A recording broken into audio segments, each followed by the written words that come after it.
and I'm with the Office of Congresswoman Alexandria Ocasio-Cortez. Thank you so much for joining us here tonight at our town hall in Jackson Heights. You'll soon be hearing from Congresswoman Alexandria Ocasio-Cortez on updates from her work in Washington, D.C., and some constituent updates for us here in the district. Before we begin, just a few notes of housekeeping.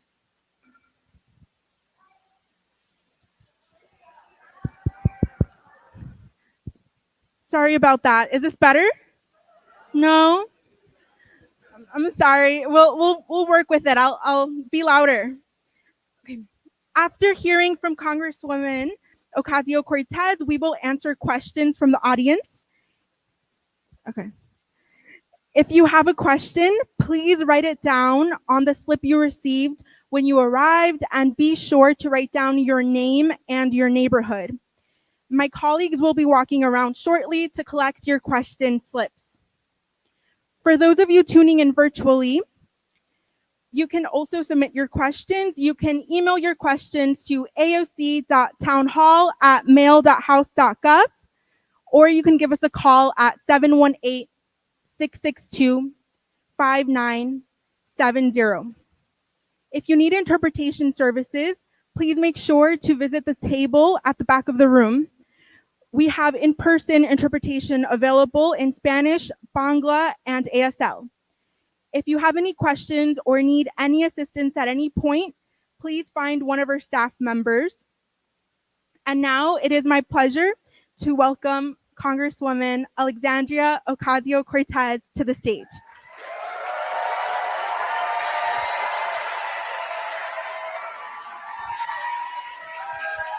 Hi, everyone. How are we doing? Hey, everybody. Thank you. Thank you, everyone, so much. Thank you.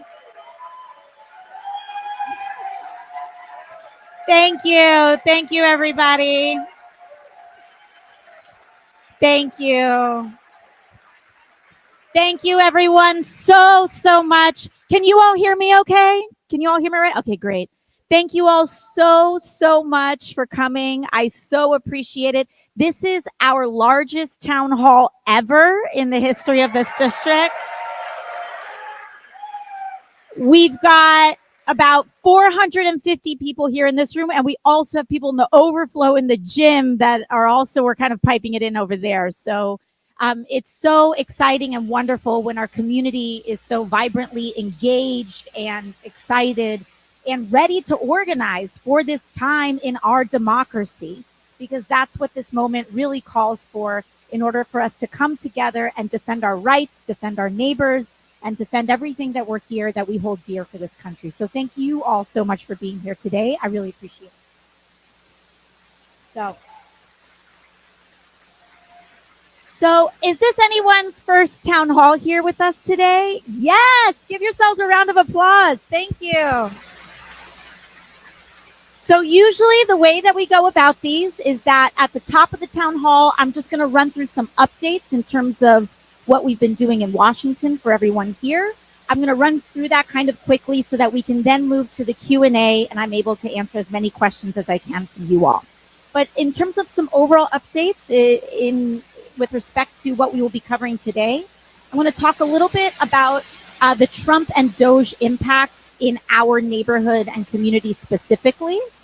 Yeah, not great. It's terrible, but that's the preview. But I want us to also know with some detail what are some of the things that we're going to be seeing and experiencing, so that we know where to direct our energy and our attention. I'm going to talk about something known as reconciliation. These are all the budget cuts that we've been talking about. When they're going after Medicaid, Medicare, Social Security, those budget cuts are done through a legislative process known as reconciliation. And so I'm going to talk a little bit about what that means and how that intersects with my new assignment in this Congress on the Committee on Energy and Commerce. A little bit of a preview. All of the Medicaid work and all of the Medicaid fight is going to go through the Energy and Commerce Committee, which is the committee that I was just assigned to this Congress. and we're going to fight for that. And I feel like we're going to win. I feel like we're going to win on that. But it will not be without a lot of work. So we'll talk about that. Then we'll talk about some immigration updates that we have in the district, as well as some additional district updates. I'm going to try to breeze through that as quickly as I can so that we can then get to the Q&A at the very end. So we'll just get started right that. Let's go to our first slide in terms of Trump and DOGE's impacts on New York 14. So right now, let me see. Can we get the slide to move? Do I need to do that? Is there a clicker here? Okay, here we go. So we've heard about DOGE going in and cutting and slashing and burning on all sorts of federal programs across the country. We've seen many federal workers that have been fired and summarily dismissed. And this has been tremendously concerning for overall things across the country, from medical researchers to folks who are giving our veterans care at the VA. People have been impacted across the board. But in terms of our neighborhood, right here in our backyard, in Jackson Heights, in the Bronx, in other areas of Queens, this is what we're seeing in terms of our immediate community. We've got funding that is now under threat, and then we have funding that has officially been terminated. And so in New York 14, in our district, a lot of people don't know that that huge amounts of the Montefiore Hospital network is in our community, our congressional district. And of course, we have New York hospitals, H&H. Elmhurst Hospital is just outside the district, but of course, so many of us rely on Elmhurst Hospital and Jacobi Hospital as well. And so we actually have a lot of healthcare workers, healthcare providers, and hospital networks in our congressional district. And that includes healthcare research. So right now we have about $255 million of healthcare research in our community that is under threat. It has not been canceled yet. And I've been working very hard to defend and Q&A. We'll get to that in the Q&A. We'll get to that in the Q&A. Listen, I am happy. I am happy. Yes, I understand. We will take your I will take your question. I'm happy to take your question. We're happy to take your question. I'm happy to take your question. Okay. Here's the deal. I'm happy to take your question. I'm happy to take your question. Listen.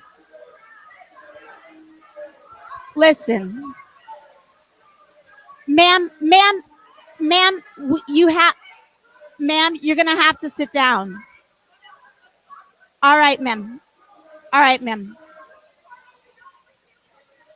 right. I'm sorry, ma'am. Listen. All right, ma'am.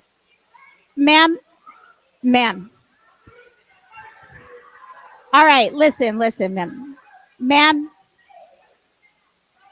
Thank you. Thank you, ma'am. Sorry. Listen, folks. All right. All right, folks. Okay. Thank you. Listen, folks. All right. I mean, here's the deal.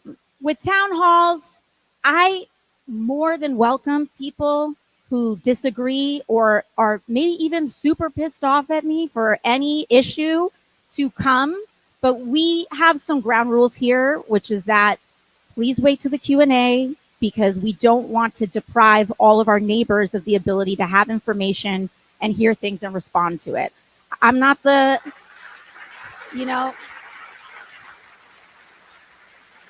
trust me, I'm not a person that's going to not call on someone that I think is going to that's going to ask a tough question. We're more than happy to do that, but we need to be able to have this conversation. So thank you all.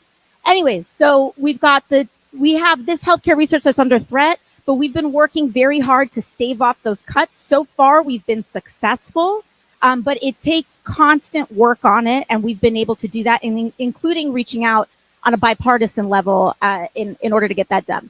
But what has been terminated has been $63 million in FEMA funding for the East Elmhurst and Hunts Point cloudburst projects.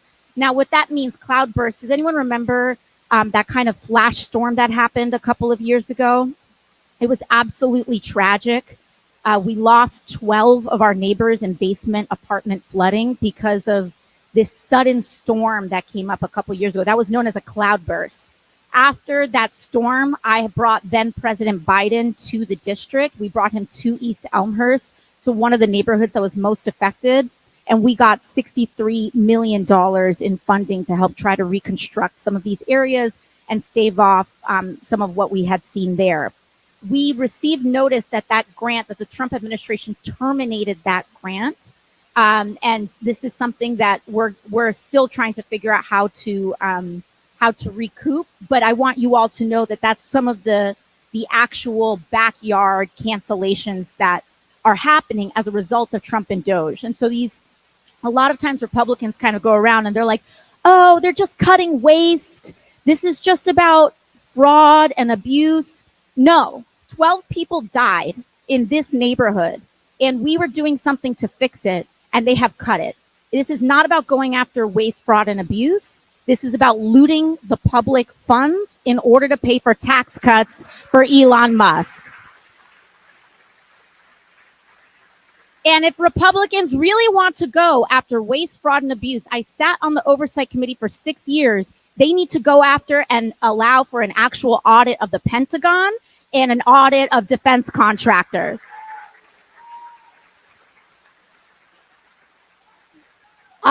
In terms of other funding that's under threat across New York State, we've got $60 million in environmental justice grants, $10 million in grants for the state education department, and $300 million in grants for the New York State Department of Health, the Office of Mental Health, and the Office for Addiction Services. We also have some terminated grants here, which is an ORR grant. This is the Office of Refugee Resettlement. So these are for refugees and the grants that we've been seeing there.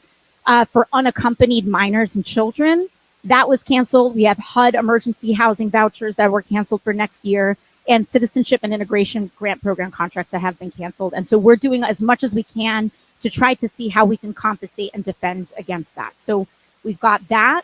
Our next slide here is to also talk about energy and commerce. So this year, I shifted from the Oversight Committee, and I am now assigned to the Committee on Energy and Commerce. This is one of the most powerful committees in all of Congress. 60% of all the legislation that passes through Congress goes through this committee. There's jurisdiction over healthcare, over technology, over energy projects. So it has very wide jurisdiction. And it also oversees massive areas of Medicare, Medicaid, and other key programs. And the jurisdiction in and of itself is $2.5 trillion of the American economy. And so this Medicaid fight is right here at our doorstep. In fact, one of the big victories that we've had recently that I was able to share at yesterday's May Day rally in Foley Square is that we had this Medicaid fight. Republicans are talking about this reconciliation process, and we can go to that slide now as well. Is that Republicans keep talking about they need to find $880 billion in cuts through the Energy and Commerce Committee alone. And what I find very interesting is that they aren't saying, hey, cut all the waste that you find. Go investigate, go see if you can find waste or fraud. No, they're saying, we need $880 billion to pay for the GOP tax cut. They say we want to cut almost $1 trillion in taxes for billionaires and the very rich. And they found the E&C committee, Energy and Commerce, and they're saying we want $880 billion of that to come from this committee. We want $880 billion to come from Medicare or Medicaid. They wanted to come from Medicaid and or Medicare, Social Security, etc. However, what we have been able to do is sound the alarm on this. And in our rallies with Senator Sanders, in our ability to organize to the public, we've been sounding the alarm on this. And the problem that Republicans come into is that their own constituents are on Medicaid. Everyone is on Medicaid. Not everybody, but huge amounts of people are on Medicaid. A lot of people don't know. If you could guess, out of every baby that is born today in the United States, 40% of them are covered by Medicaid. Huge amounts. 30% of Medicaid disbursements go to people who receive Medicare. And so people think that these programs are these small little things. Medicaid is one of the largest sources of health coverage in the United States, point blank, period. In fact, the ACA, the Affordable Care Act, is an extension. It relies on extending Medicaid disbursements in order to help finance the ACA. So even if you have even if you're covered by ACA insurance, that is also done through a Medicaid mechanism as well. So these cuts to Medicaid are very serious and they're very real. And next week, the Republican caucus here in the House, we were supposed to have our markup. This is when they finally give us the legislation and we go through line by line all of the cuts that they wanted to make. And so that was supposed to happen on Tuesday. I was prepping for this. We were doing all of our research. And then we found out last night that we had turned the temperature up, the political temperature up on this so high that they canceled next week's hearing for the cuts. And they're moving it for 2 weeks. So they are on the defense. They are on the defense, and it is very serious. And so we're going to be doing that. But they have rescheduled that for 2 weeks from now. So we have to make sure that we continue to organize and rally around Medicaid and Medicare. But overall, what they're trying to do is that they're trying to cut $880 billion from that. They want to do another $230 billion. So we're talking about $1 trillion in cuts, but from SNAP, from the Agricultural Committee. And so they want to cut SNAP and cut Medicaid. And they're also proposing changes that include work, quote unquote, they call them work requirements, but I call them paperwork requirements. Because Medicaid is one of the most effective public programs and efficient public programs that we actually have. They've gone through, they've genuinely only 2 to 4%, 96 to 98% of all people on Medicaid are verifiably, certifiably either have a disability, an extreme disability, they cannot work, they qualify through their income, they are a caregiver and cannot work. We know this about Medicaid, and we know that it's already one of the most efficient public systems. And there are states like Georgia and Arkansas that have tried to institute these things. First of all, it actually makes costs explode, because when you are forcing people to do a ton more paperwork, you have to hire a lot more bureaucrats to go through that paperwork. And what we actually found was that in the state of Georgia, 90% of all that extra money ended up going to administrators and not into healthcare. So it adds costs to try to process all of this bureaucracy by creating more bureaucracy, and it takes money away from actually going to paying nurses, doctors, covering prescriptions. It's just bad all around for a program that we know does not have large amounts of waste.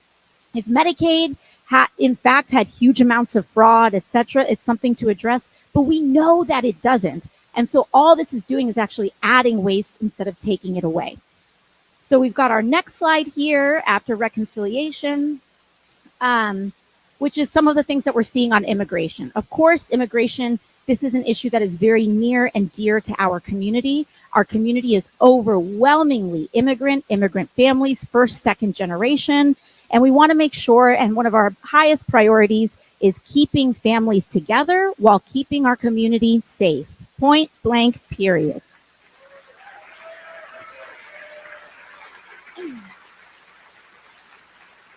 And I want everyone here to know and to understand that my office is a safe place for casework if you need or have any questions about your status or your family status. We are able to process things. We will not share any information. If we need to do an inquiry on your case, we will ask for that permission to do so. And we have been able to clear up a lot of casework and a lot of issues in people's status through my office. So if you know someone that you think or they feel like they're hiding in the shadows, that they're afraid, that they don't know who to reach out to, that they either maybe have lost their status through some sort of missed deadline or something like that, please encourage them to reach out to our office. We have a great track record, and we are very, very often able to help people get on the right track, regularize their status, or figure out what their options are. That being said, the Trump administration, they like to say, and this is what Trump ran on, right? He said, we're only going to go after the quote unquote criminals. Yeah, exactly. We're only going to go after the quote unquote criminals. However, their position is that everyone undocumented is a criminal. That's what they think. They think that the DACA recipient, that the baby that was here from 2 years old, whose only country they have ever known is the United States, that maybe have served in this country or now is a doctor, is a quote unquote criminal. They think that folks who are undocumented are that. But on top of that, they're not even just going after undocumented people. They are making people undocumented by revoking legal status. And they are starting that with TPS, something known as temporary protective status and parole programs. That is an area in which people that have where there's huge amounts of political or other kinds of instability at home, the United States agreed to officially create almost like a legal status by which people from those areas fleeing some of the harshest conditions in the world can come to the United States and offer for status. In fact, we fought for TPS for Venezuelan refugees not too long ago. And they are canceling TPS programs. So people who are here lawfully, they are canceling these TPS programs to make them undocumented in order to go after them. So this is not about quote unquote illegal immigration. This is anti-immigration. And it is very important that we understand that and cut through the rhetoric and cut through the nonsense, because they do not have a leg to stand on when it comes to this argument. They've also ramped up deportations, including deportations to Guantanamo and also to El Salvador, which is completely illegal. And I don't even want to call them deportations. They are sanctioned kidnappings in many circumstances.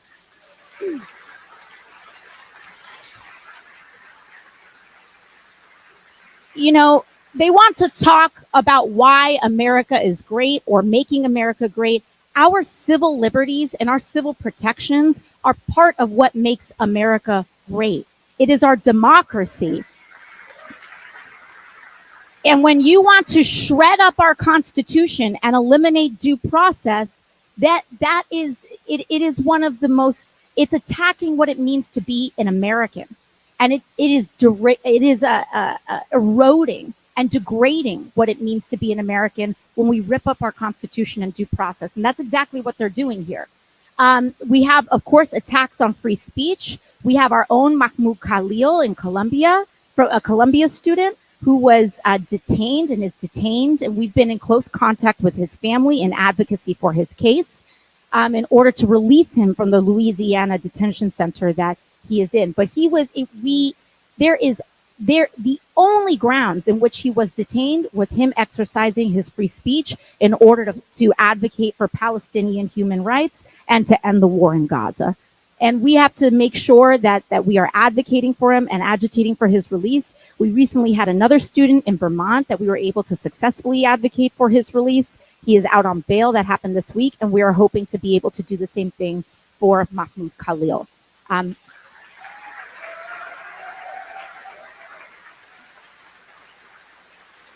And I want you all to know that my office is personally tasked and assigned with that case. Mahmoud was a Columbia student, but our office has been able to take the lead on that case for the New York City delegation, and we have been doing that.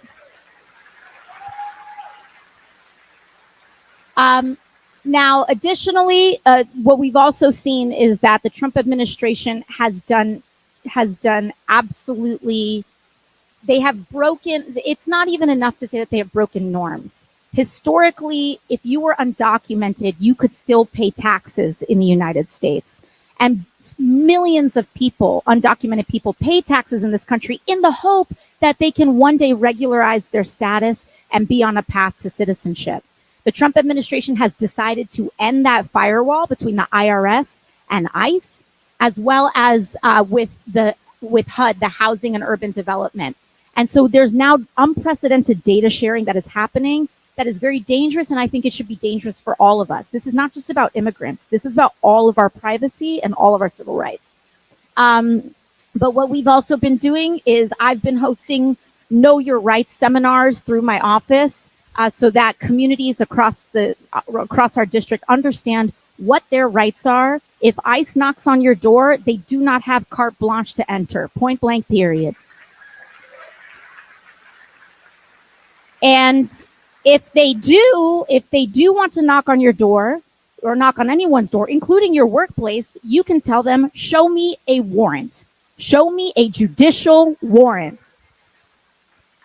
And if they don't show you a warrant, you can say you can come back with a warrant. You have the right to turn them away unless they have the proper paperwork or are coming in the proper way.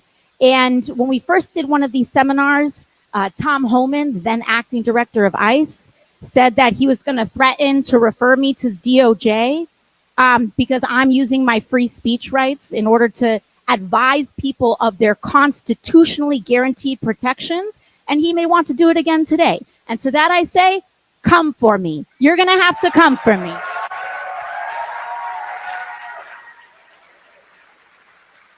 Do I look like I care? Because the way that we guarantee in this moment, when people say, how do we protect against everything that's going on? How do we make sure that what can we do to prevent this erosion, all this stuff that's happening?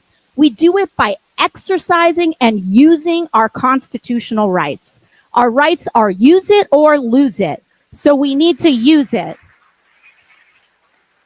And we need to challenge them. So don't let them intimidate you into thinking that you're doing something wrong by telling people what their actual legal constitutional rights are. There's nothing wrong about it, and there's nothing illegal about it. And if they want to make it illegal, they can come take me. That's how I feel about it.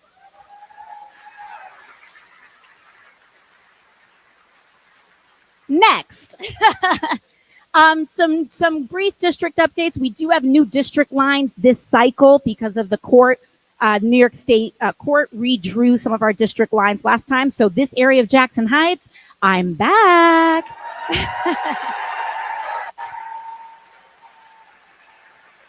And it feels so good to be back, I'll tell you. We also have some immigration casework. I mentioned that before. Please encourage people to come forward, but also same thing, Social Security. If something is wrong with your Social Security, your Medicare, your Medicaid, please come to my office. Sometimes you don't have to pay a lawyer a gazillion dollars to do that. We will do it for free. Sometimes they don't want you to know that.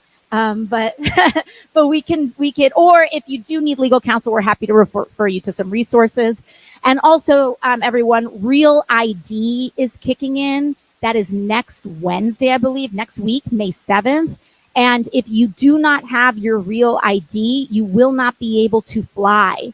And so if you have a flight coming up, please make sure you stop by the DMV. The lines are really long right now, unfortunately, because everyone's rushing to do it all at once. But please make sure that you do that and kind of update your Real ID, because summer's around the corner and people are going to want to travel, or an emergency, you might have to go fly, see a family member, and we want you to be able to fly.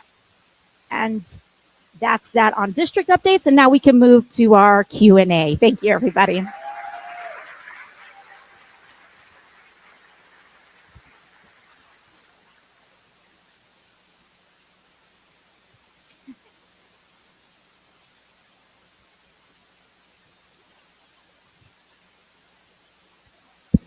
Thank you so much, Congresswoman. We will now begin taking questions from the audience. I will call out 2 names at a time, so please stand up when you hear your name and your neighborhood. My colleague will bring a microphone to you. The first 2 questions are from Melissa Savala from Jackson Heights and Will from Astoria.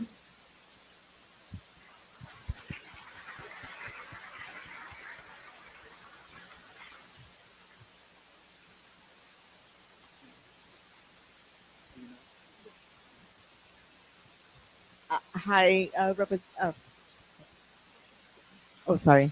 Oh, sorry. Yes, now I hear the difference. I'm wondering. I mean, sorry. Oh, um, I'm wondering if there's something that you can do in terms of helping land preservation issues around Queens, especially in our area, considering that we're about to lose parkland, and there's also a housing crisis. And I'm wondering what you think about that and what you can do Thank to you. help. Sorry, thank you. Sorry, I can the top part of the question. Sorry, I'm trying to hear. Is it you said the land parkland use? Yeah. Is this around the casino? Yes. Okay. The casino. Okay, so for folks who may or may not be familiar, there's the proposal around the casino in City Field. And in fact, in our community, we have not just one casino proposal, we have two casino proposals. There's one in Queens, and there's another one in Throgs Neck in the Bronx half that Bally's is trying to put out there. And in terms of the process, I will say that formally, I don't have a vote in this. The way that it works is that it's, I believe, like all of your city and state elected. So it's the city council person, your state rep, your state senator, and they have to vote on it. I'm not included in that committee for a vote, so I don't have a formal vote on it. But I have made my position actually on both of these casinos clear. I am not supportive.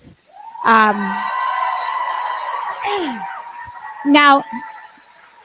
I will say, there are, and the two casino proposals are different. In the case of Bally's, I do not believe that Bally's has provided the resources.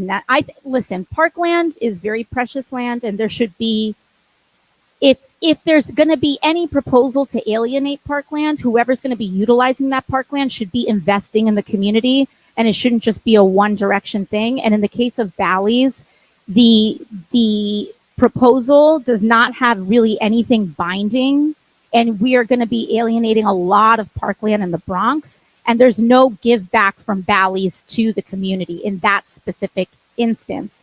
And so, and also on top of that, I think like $100 million of that would also, due to a prior arrangement, would go to the Trump organization.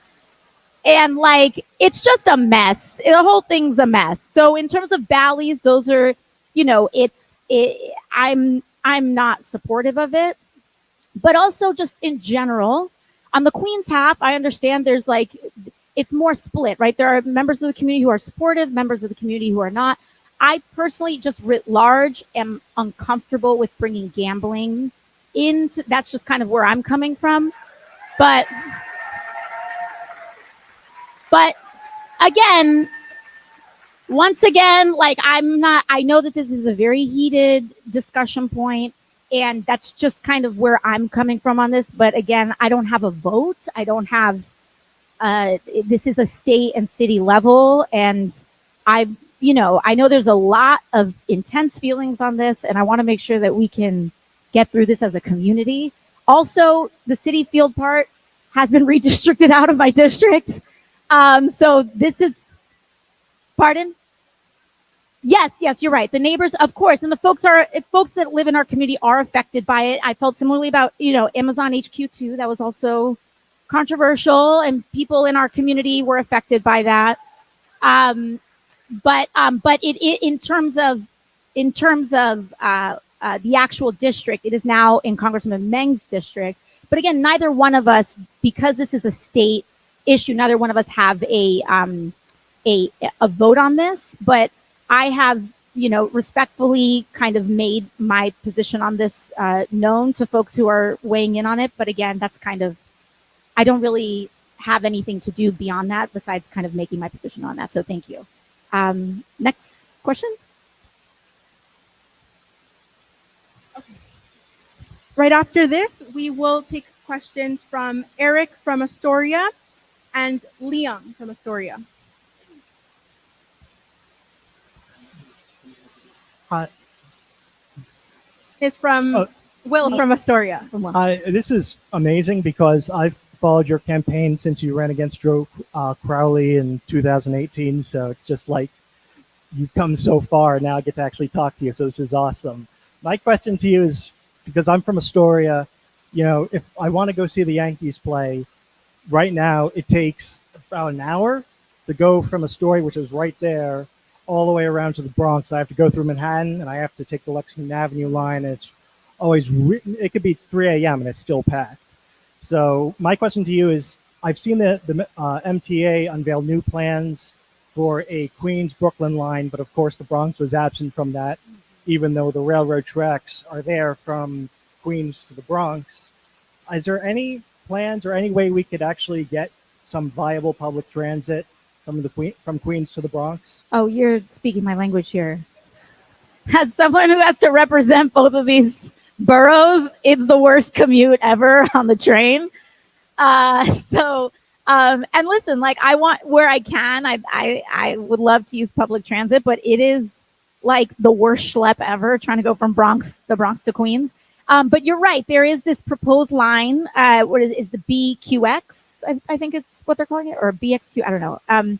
But they're reviving. There was existing track that years ago was decommissioned or kind of brought offline that went from Brooklyn to Queens, and it was recently announced that that the state and the MTA is going to revive those tracks so that we can finally be able to commute from one borough to another without always having to go through Manhattan all the time, which is amazing. But to your point, it goes from Brooklyn and it ends in Queens, which continues our kind of transit desert problem in the Bronx. And as someone from the Bronx, I, not just like for personal reasons, but also we have City Island in the Bronx, we have Throgs Neck, we have Soundview, we have so many beautiful communities that deserve to be connected to the rest of the city. And I have written a letter to Governor Cuomo. I mean, not Governor, oh my God. God forbid. Sorry. To Governor Hochul. I have written a letter. I've written a letter to Governor Hochul.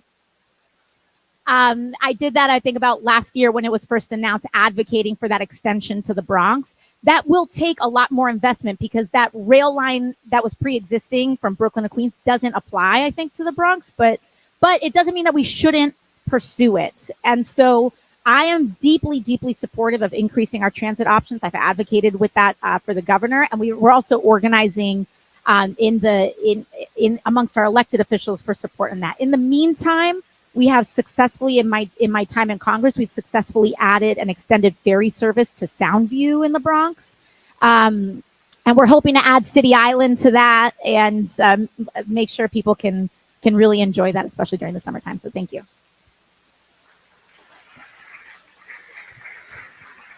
This next question is from Eric in Astoria. After that, we'll have a question from Liam in Astoria, and then Sharon David from Jackson Heights.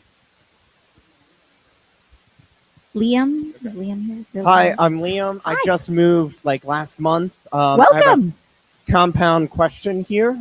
Two really big issues, tariffs and the F1 deportations, both kind of related in the fact of how are you going to keep Trump as a crazy person in the White House that can't actually affect me, kind of like the people on the like A subway trains that kind of rant, but like over there and not near me.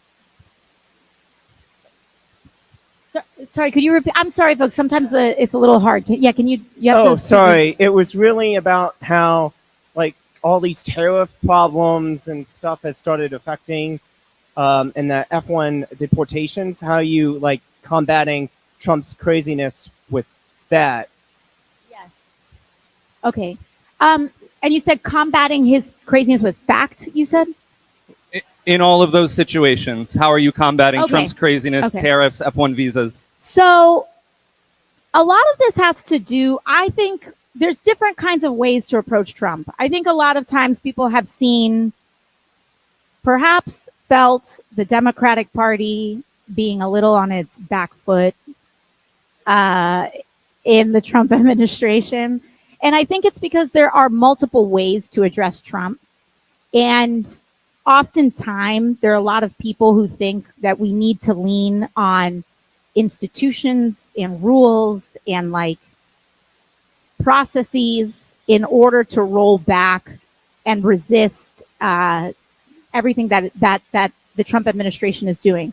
And it's not to say that those things should be abandoned, because sometimes we do win. Like we are able to turn some of these things over in court. We are able to roll some of these things back, but also we can't rely on rules with a rule breaker. And it means that we have to get creative. And it really does mean that with a reality TV show president, that public opinion matters. Public opinion really does matter. And when we're able to be on our offense with some of these folks and we're able to turn the public tide, then we are sometimes able to get and secure some changes and some rollbacks in what they are planning to do. And so I think we need to have, and this has been to our point here and what we did 6 years ago, both an inside and outside strategy. And sometimes I think it has leaned too much on an inside strategy with not enough of an outside strategy. And it's very important that we be organizing and educating people right now. So on the point with tariffs, these tariffs are going to start to be, I want you all to know, we're going to really start feeling the consequences of these tariffs in about 2 to 4 weeks from now. Because in terms of our supply chain, and we all now are much more familiar with supply chains after COVID, in terms of supply chains, when these tariffs are announced and when they start to become enacted, we don't feel the issues in our supply chain the next day.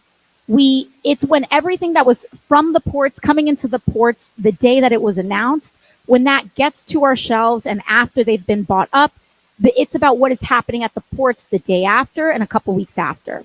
And as we've seen, maybe some of you have seen, some of these ports are starting to kind of empty out a little bit. And so I don't say this so like people start stealing all the toilet paper from Costco. Please do not do that.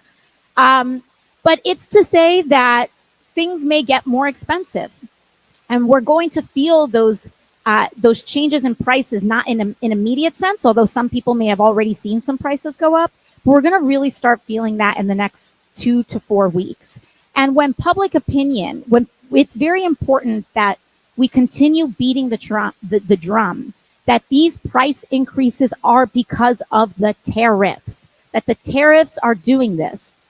Because what they don't want is for people to connect, A, to be aware that prices are going up, and B, to connect the dots that the prices are going up because of those tariffs. And so we need to be really sharing that information. I, of course, will be doing that in a public sense, but in an era of disinformation and misinformation, and there are plenty of folks that may not believe it when I'm saying it, but they believe stuff when their friends are telling them. And so our social ties and our social connections and personal relationships in transmitting information are now more important than ever, because there are lots of folks that maybe won't believe CNN, or they may not believe, TV, but they will believe when you say something or when you re-amplify some information. And so peer-to-peer information sharing is very important. And in fact, I think that's a big part of why they are rolling back these Medicaid cuts and delaying these Medicaid cuts, because Trump is so much on the defense with his tariff disaster that now he knows that he can't take the hit on cutting Medicaid too. And so I think that we have to just continue to lay on him with respect to that. In terms of our community and in terms of immigration, the Know Your Rights seminars and the Know Your Rights information has been very, very effective in protecting our community from kind of these ICE raids that are trying to skirt the law and not fulfill their legal obligations. When our community knows their rights, and when everyday people know their rights, then we actually see some of that activity reduce in our own backyard, because they know that they can't just take people as easily. They can't take an educated community as easily as they can take one that is not as educated. And so we have lots of Know Your Rights materials. If anyone here would like them or would like to distribute them, We have flyers available. We have them in digital versions for you to print out. We have them in physical versions for you to take home. But feel free to request those, and we're happy to provide them. Thank you. Our next question is from Eric in Astoria. Eric, can you stand up, please? And after this, we'll be hearing from Sharon from Jackson Heights, so please also stand up.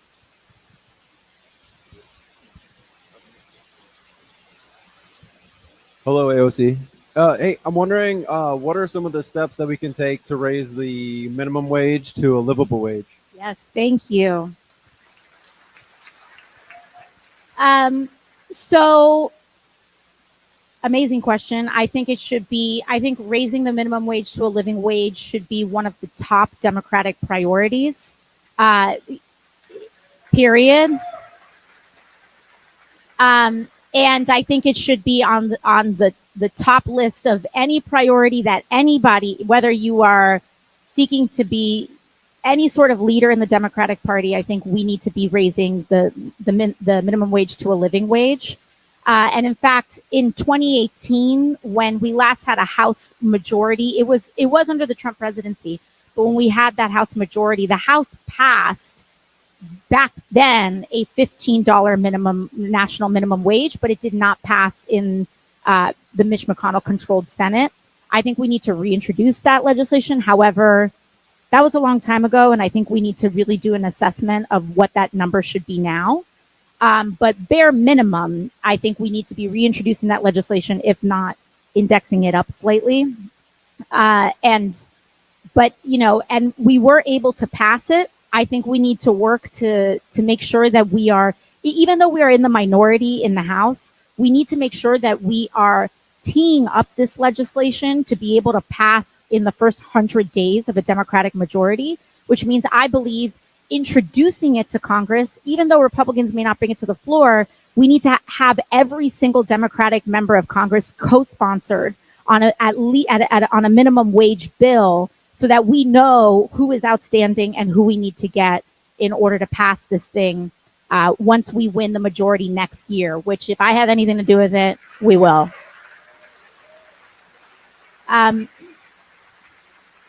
So we will continue to be organizing with our union and our labor partners, as well as many others, to ensure that that remains at the top of the docket. But the good news is that on the House side, we have that. Now, we brought it up again. Senator Sanders brought this in to try to append it to reconciliation.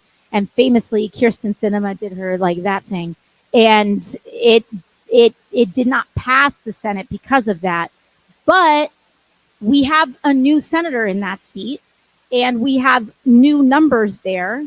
And so I think that we hopefully will be able to do that. There was also, what was complicated in that was that there was this whole thing. It was a rule. There's something called a bird bath, and there's a reconciliation, and people are disagreeing about the rules on that. It's a long story. But the point is that I think where we need to target our organizing there is in the Senate as well, and making sure that we're getting our numbers in the Senate to tee that up for passage too. So thank you.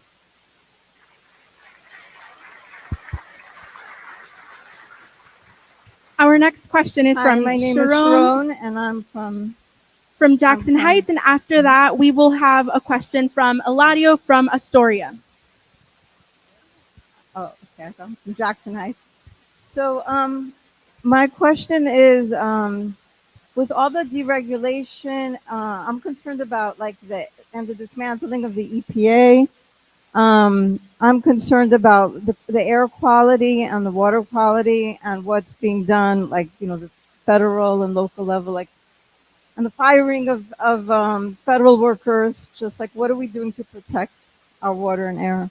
Yes, this is deeply concerning as well in terms of.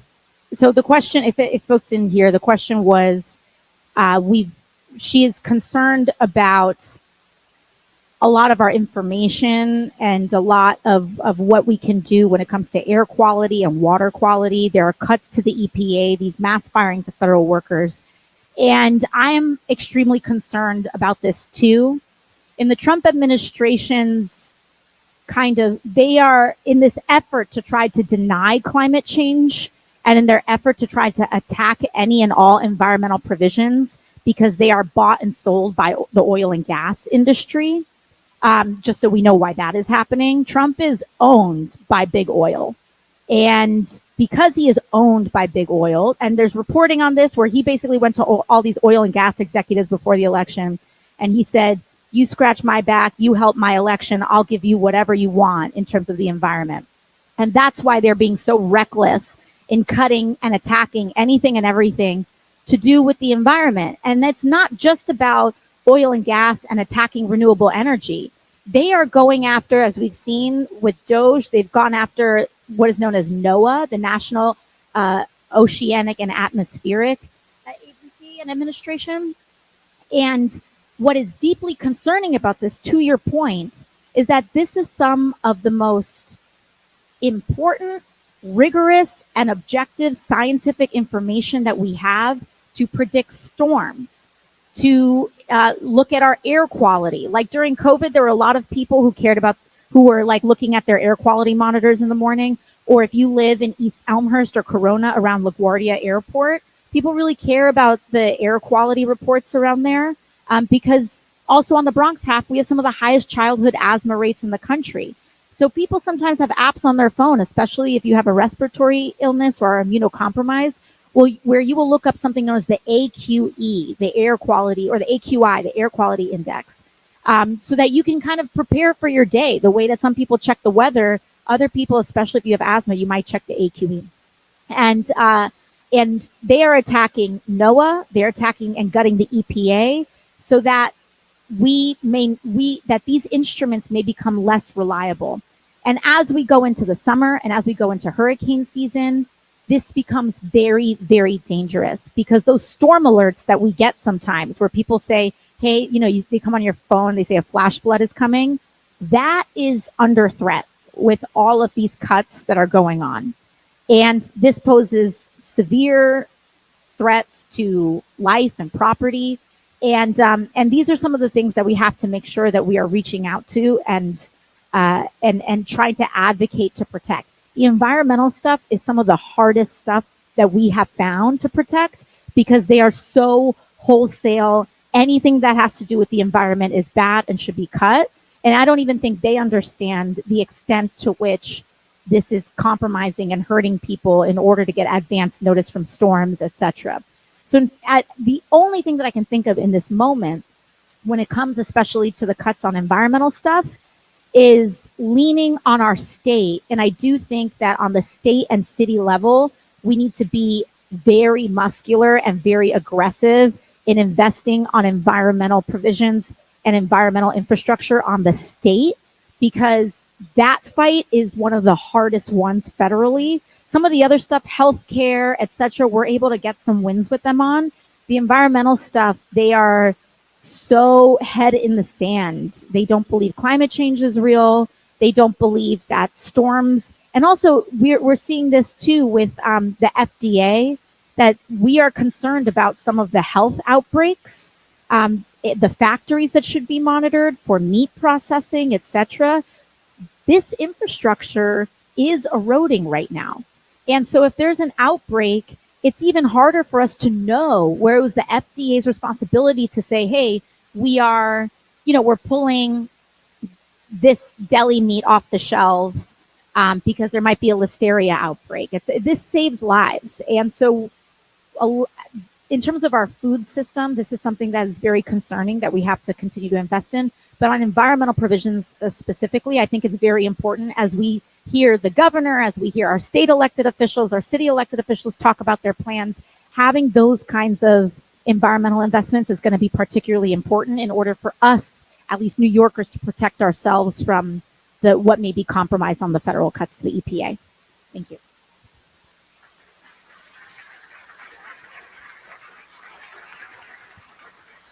Our next question is from Eladio from Astoria. If you can please stand up.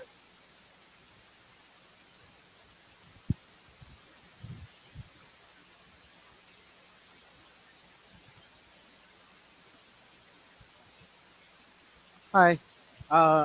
This is my first town hall meeting, so I'm a little nervous, but I'm really concerned about about Trump's defiance of court orders bringing back Kilmar and Garcia, essentially eliminating due process for all U.S. persons in the country, regardless of citizenship status. My question is, like, what can Congress do about this? What does it say about a post-Trump presidency that this sets a precedent for any future president to do this in the future, defying the court orders, especially SCOTUS, the highest court in the land? Absolutely. Thank you. Thank you. And this is one of those incredibly important questions because what is happening to Kilmar Abrego Garcia could happen to any one of us. Because that is what eliminating due process means. It means that, you know, you could point to anyone and accuse them of being undocumented, including U.S. citizens, and just immediately ship off U.S. citizens to some prison camp in El Salvador that is not subject to U.S. jurisdiction, and this sets the ground not just for undocumented people, but for political dissidents as well, U.S. political dissidents. And so this is a tremendously important issue. Senator Van Hollen has been an incredible leader.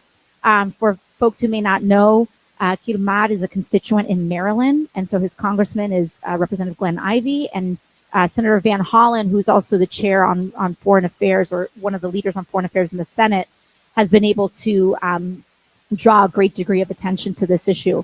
I think we need to continue to have a drumbeat of legislators that are going to El Salvador and not just making sure that we're keeping eyes on him, but that we are continuing to draw attention to this issue. And I do believe that that is what will be happening. I think that there are arrangements being made to ensure that, and I know that there's a steady stream. So it also, you know, Senator Van Hollen did that, but I do know that Representative Maxwell Frost, Representative Robert Garcia on the Oversight Committee also headed down over there. And we are in a place where there have to be political consequences for these things. Things will not change unless there are political consequences. And one of the good things that we're seeing is that there are starting to be political consequences. We don't just have to wait until next year for something to happen. There have been these special elections that have been going on. There were 2 special elections in Florida where Matt Gaetz's seat was and where Michael Waltz's seat was, those vacancies. And those are supposed to be solid red districts. And even though a Republican won in those seats, they were supposed to win by 40 points. And they won by much less than that. And that is why Elise Stefanik got pulled from the UN ambassador nomination, which is good. It's a good development because we need to show that these actions have consequences. And it sure seemed like Representative Stefanik wanted that post, and she's not getting it because she is enabling the brutality of this administration. And that's what these people respond to, is consequences. And so it's very important that we continue to organize and that we continue to show electorally that there are consequences for this, because unfortunately, with people who are so self-motivated, we should say, that's what they respond to. It is the FAFO theory of politics here that Republicans answer to. And so, you know, unfortunately, appeals to compassion, appeals to democracy, we clearly are not things that they care about. But showing them that there will be limitations to their power, because they've built their power on cruelty. They've won elections on kind of this mandate of cruelty and talking about immigration and this idea that every DACA recipient, every dreamer is like a source of chaos in America. And so it's very important that we do that. And we will continue to fight for Kilmar Abrego Garcia's release as well. So thank you.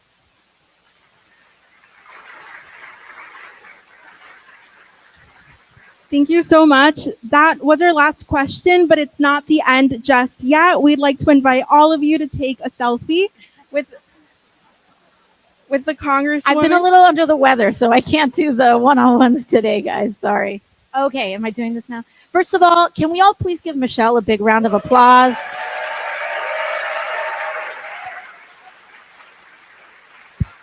And I'd like to thank all of our staff that are here today. If you could please raise your hand.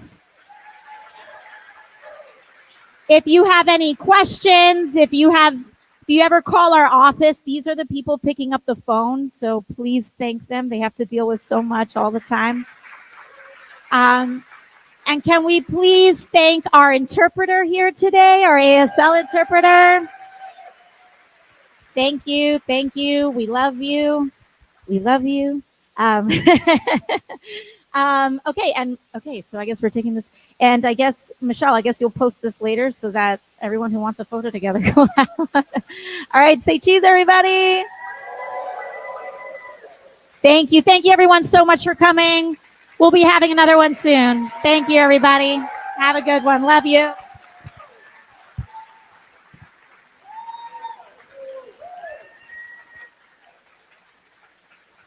Thank you so much for joining us tonight. We would like to thank the IS 145 team and custodial staff for all of their help with this event tonight. We also want to thank our wonderful interpreters in the back, as well as all of the organizations that came out to table to share resources with our constituents. Please contact any of our staff members in the crowd if you still have any remaining questions. As a reminder, you can always contact our office by calling 718-662-5970 for Congresswoman Ocasio-Cortez. Thank you again for joining us this evening.